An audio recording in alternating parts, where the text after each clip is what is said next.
Before the prayer meditation, in case I forget, I did bring one of the books I'm referencing today with me, and the other one is here, but it's on my Kindle. This is called Being with Dying, Cultivating Compassion and Fearlessness in the Presence of Death. And the other one is called Awake at the Bedside. Our meditation prayer today is from Roshi Joan Halifax.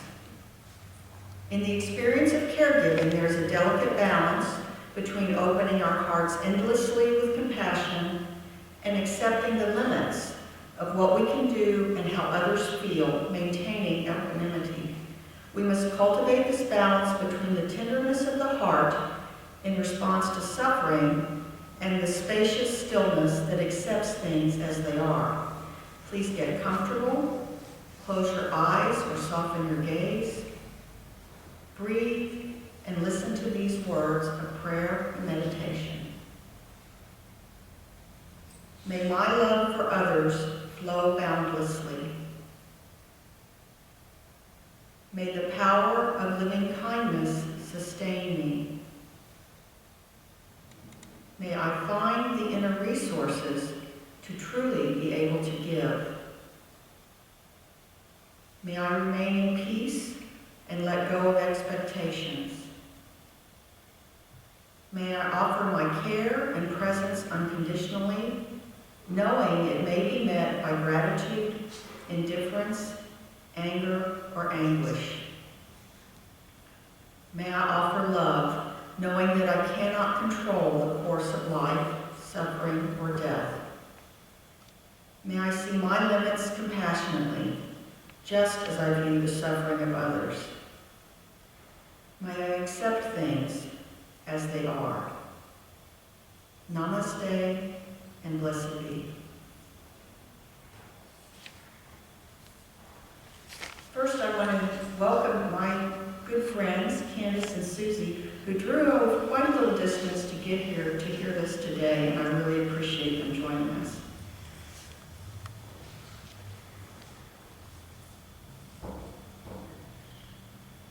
Today's sermon is dedicated to those I have known who died with melanoma.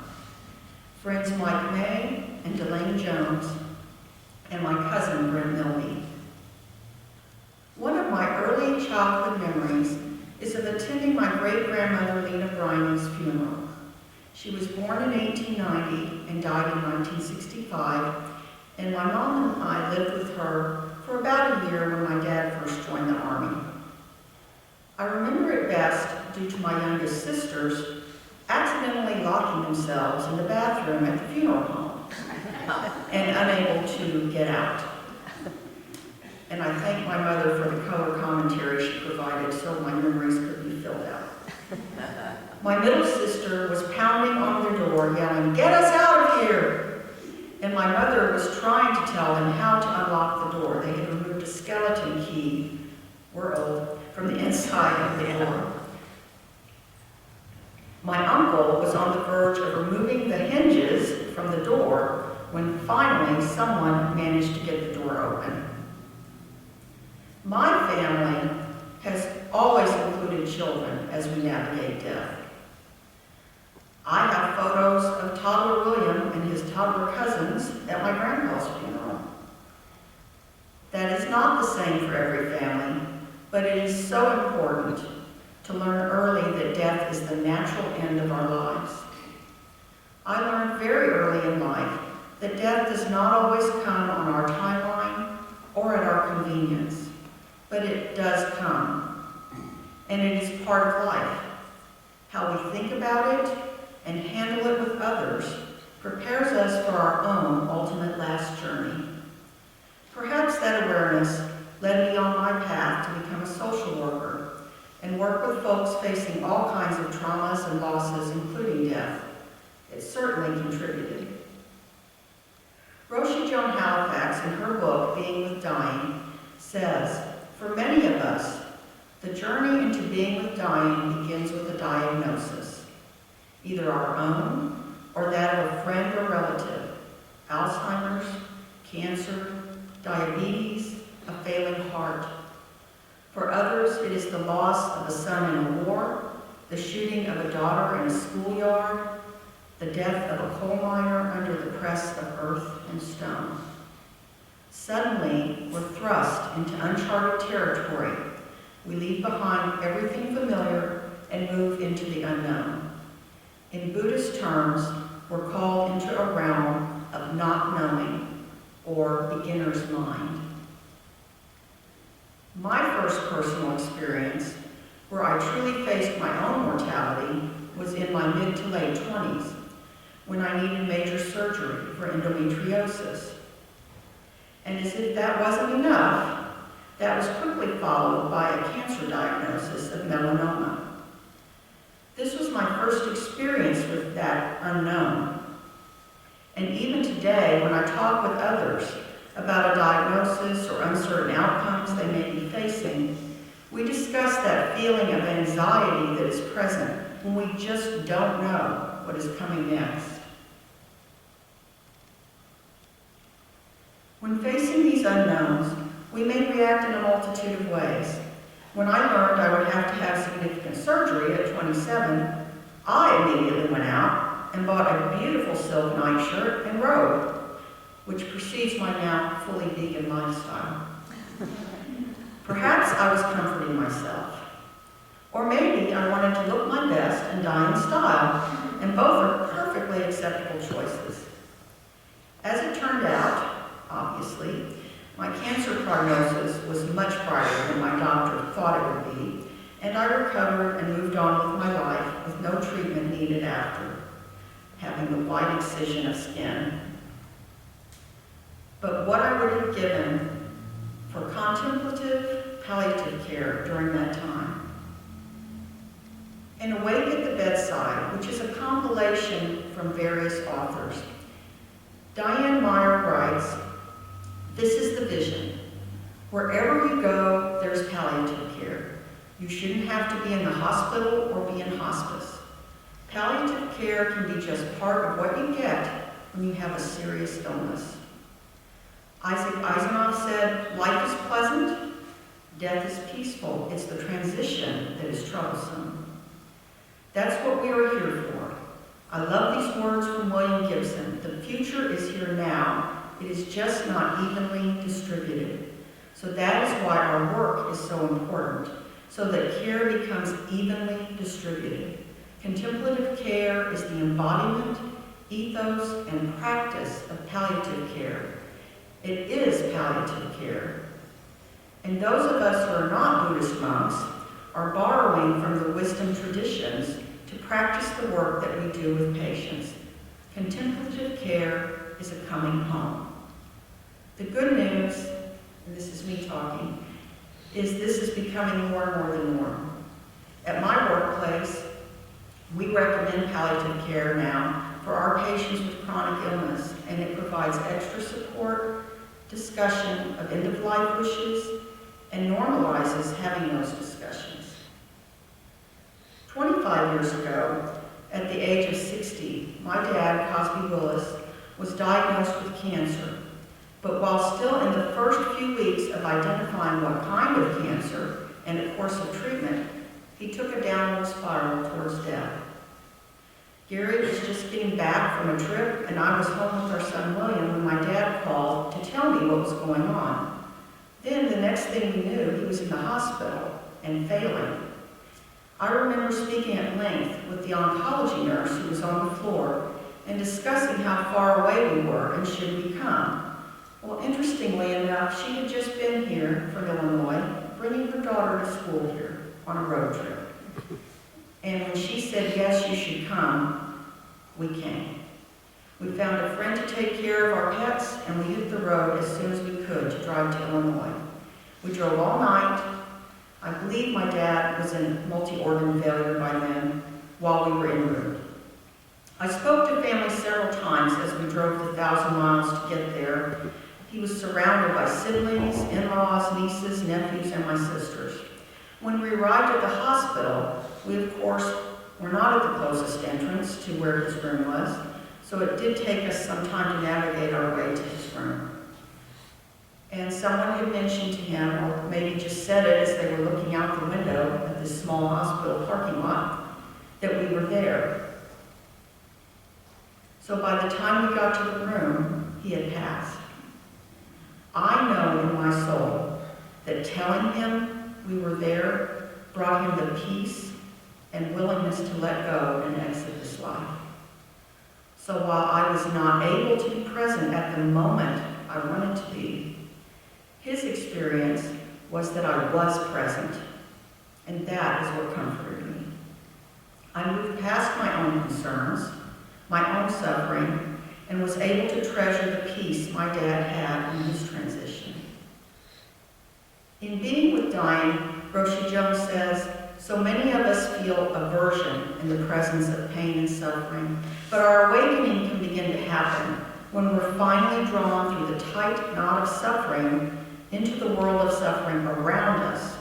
Eventually, compassion and action yields the golden fruit of liberation. Maintaining the story of I is exhausting. On the other hand, selfless compassion can be energizing. We feel the world through itself, beyond the boundaries of our storyline. We let our experience be, no longer trying to grasp what we like or to defend ourselves against what we fear. It takes a big heart to hold so much suffering. Sharon Salzberg, who developed many of the boundless abode practices, says it takes a heart as wide as the world. These practices are called abodes because each one is our home, the unconditional treasure always available to us. Generating them is the ultimate form of self-care. The first boundless abode, loving kindness, allows us to transform our sense of separation and alienation into love. It is helpful to see that we are part of a greater whole, and a contemplative practice like loving kindness can remind us that we're part of a continuum. We are more than our bodies, more than our thoughts, more than our feelings. Loving kindness is supremely relational. It works only if it is offered, given away, or shared. We cannot bank love. It grows as we give it away. The more we give it away, the greater our capacity for love. This is how loving kindness becomes limitless. Having been completely taken by surprise and stunned by my own dad's quick trajectory to death, we experienced in our family the longer, drawn-out death of Alzheimer's with my father-in-law, Walter here. I thought I remember Dad's story. Walter was retired Air Force, and when I met him, he was already becoming a frail old man, and was certainly in the early stages of dementia, always asking me the same exact questions every time I saw him.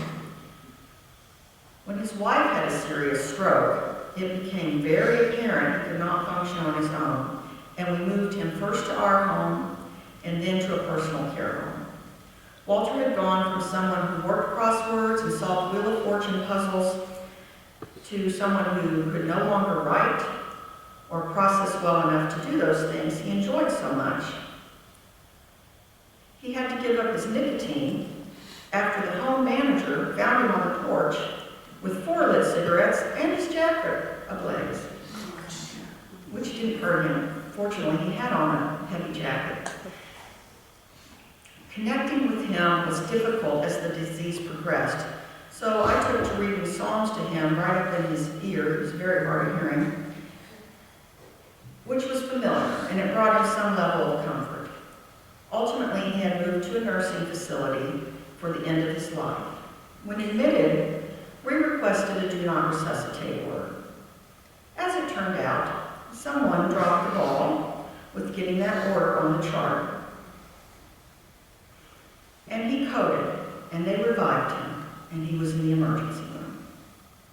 At the time, it was quite traumatic for us, especially Gary, who had to call his brother and discuss this decision that had already been made, we thought. Life support was removed as we stood at the bedside in the ER, and we stayed with him while he slipped away.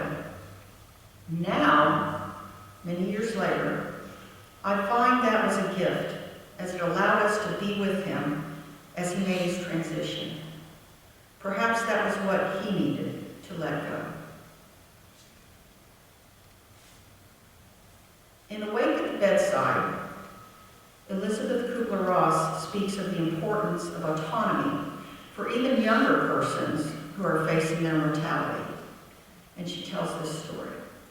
9-year-old Jeffrey spent most of his life in the hospital.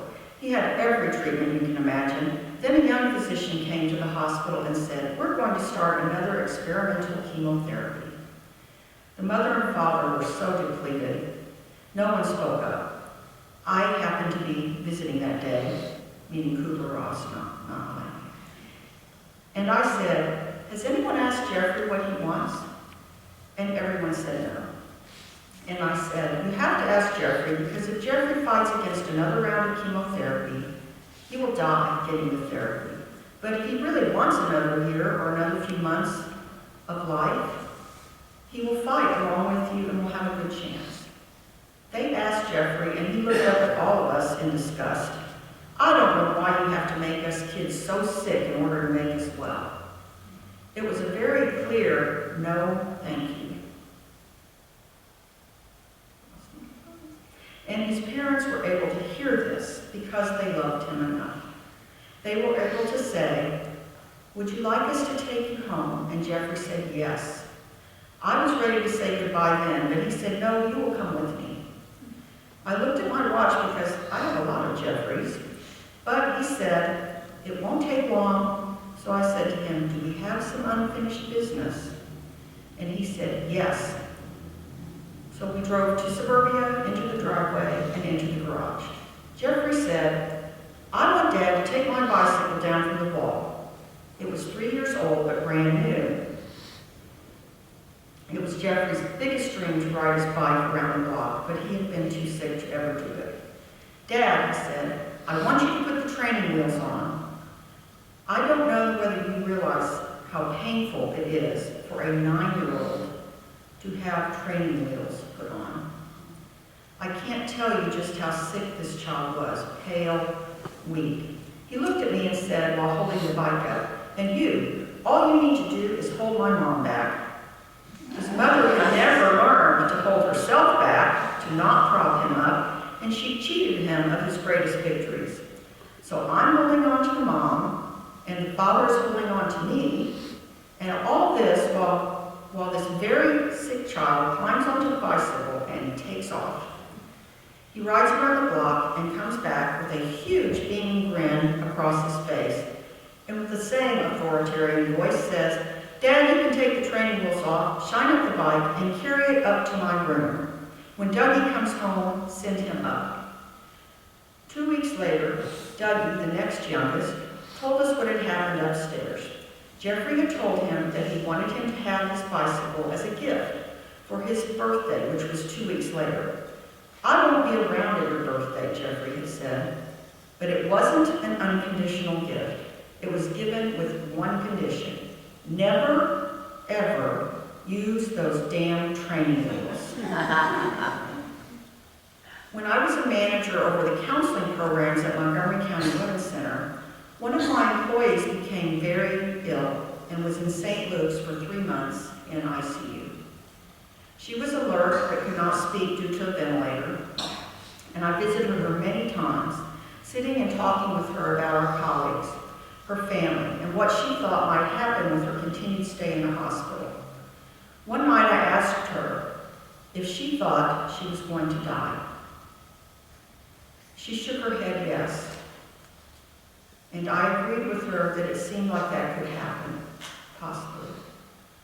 A few weeks later, our director, who she had worked with for many years, and another treasured former colleague who had moved away and come to visit, went to see her. The next day, she requested they remove the ventilator and let her go.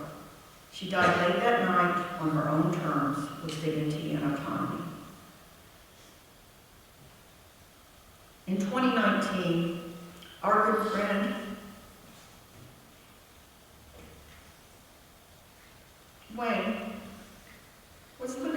liver cancer. And was in hospice care. And when you have glasses and you start crying, you have trouble reading. Hold on.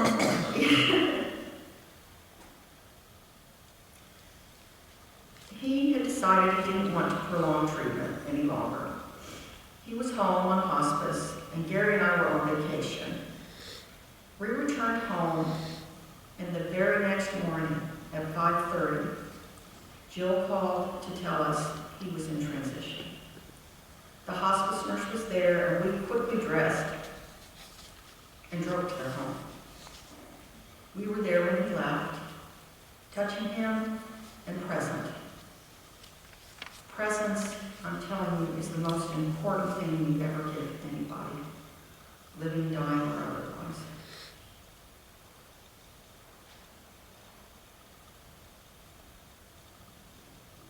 I have so many patients we manage who, once they make the decision to enter hospice, it becomes very clear they have made the decision to go, passing within 1 to 2 days.